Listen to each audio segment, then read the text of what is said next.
Sillaase uumaa yaa abbaa jaalalaa kan namaa hin qoonne beekaa fi wallaalaa hunda qixxeessa koo mootii bara baraa qabanyii kan keeti yaa abbaa raraa.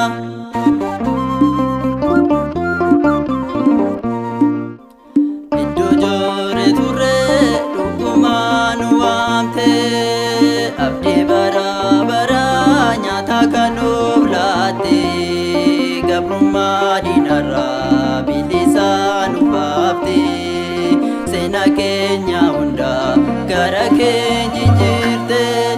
yaa Sillaase uumaa yaa abbaa jaalalaa kan namaa hin qoonne beekaa fi wallaalaa hunda qixxeessa koo mootii bara baraa qabanyii kan keeti yaa abbaa raraa.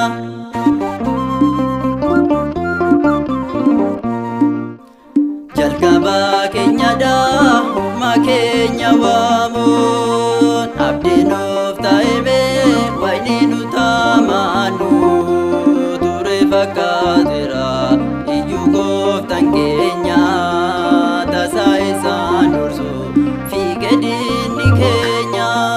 yaa Sillaase uumaa yaa abbaa jaalalaa kan namaa hin qoonne beekaa fi wallaalaa hunda qixxeessa koo mootii bara baraa qabanyii kan keeti yaa abbaa raraa.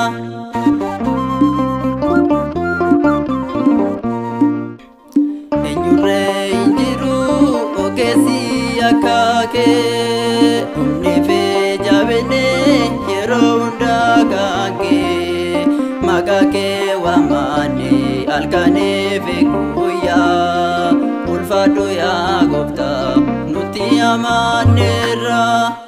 yaa Sillaase uumaa yaa abbaa jaalalaa kan namaa hin qoonne beekaa fi wallaalaa hunda qixxeessa koo mootii bara baraa qabanyii kan keeti yaa abbaa raraa. Yaa Sillaase uumaa yaa abbaa jaalalaa kan namaa hin qoonne beekaa fi wallaalaa hunda qixxeessa koo mootii bara baraa.